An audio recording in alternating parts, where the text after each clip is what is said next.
فرمایا مومن بندہ ہے، ایمان والا بندہ، مسلمان بندہ، وہ اپنے گناہ نو پتہ کس طرح سمجھدا ہے؟ فرمایا وہ اپنے گناہ نو اس طرح سمجھدا ہے جس طرح ایک پہاڑ دے تھلے بیٹھے ہوئے، او دے دل اندر ہر وقت یہ ہوندا ہے یار میرے اتے پہاڑ گر نہ جائے، اے پہاڑ میرے اتے گر نہ جائے۔ فرمایا ایمان والا، اے مسلمان بندہ، انہوں پتہ ہے میرے اتے گناہ ہے، اے اپنے گناہ تو اس طرح ڈردا ہے جس طرح ایک بندہ پہاڑ دے گولوں ڈردا ہے، میرے اتے پہاڑ گر نہ جائے، میں ہلاک ہو جانا ہے، میں جناب اے دے تھلے پس جانا ہے، میں ختم ہو جانا ہے۔ اے اپنے گناہ دے گولوں اس طرح ڈردا ہے، مومن ڈردا ہے اوے میرا چھوٹا جہا گناہ کتے میری پکڑ دا سبب نہ بن جائے، اللہ دے ہاں میں مجرم نہ بن جاواں، کتے اللہ میرا اے چھوٹا ہی گناہ لے کر کے آ جان۔ اللہ فرمان گے اوے بندیا تینوں شرم نہ آئی، اے چھوٹے چھوٹے گناہ کردا رہیا، بڑے تے کے سائڈ تے اے چھوٹے چھوٹے گناہ کردا رہیا،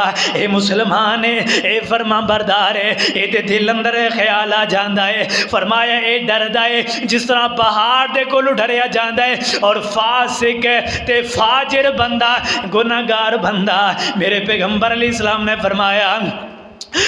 گناہگار بندہ وہ گناہ نو گناہ ہی نہیں سمجھدا، او دے سامنے بڑا گناہ فکر ہی نہیں، چھوٹا آ جائے انہوں فکر ہی نہیں ہے۔ جس طرح نک دے اتے مکھی بیٹھ جائے، میرے پیغمبر نے مثال دے کر کے فرمایا جس طرح نک دے اتے مکھی بیٹھ جائے بندہ انہوں انگل دے نال اڑا دیندہ اڑ جاندی ہے۔ فرمایا فاسق فاجر بندہ، نافرمان بندہ، او گناہ نو اس طرح سمجھدا ہے جس طرح مکھی نو اڑا چھوڑیا، مکھی اڑ گئی ہے، اے گناہ نو اس طرح سمجھدا ہے ہن گناہ ہو گئے۔ میرے پیغمبر علیہ السلام نے فرمایا جدو گناہ ہو گیا، گناہ کر لیا، ارادہ نہیں سی گناہ کر لیا ہے، وہ کرنا نہیں سی چاہتا، گناہ ہو گیا ہے۔ میرے پیغمبر علیہ السلام نے فرمایا جدو گناہ ہو گیا اللہ رب العالمین نے اپنے فرشتوں نو اعلان فرمایا میرے فرشتوں رک جاؤ، اے دے گناہ نو نہیں لکھنا۔ اللہ وجہ کی ہے انہیں گناہ کیتا ہے، گناہ نہ لکھیے۔ اللہ رب العالمین نے فرمایا میرے فرشتوں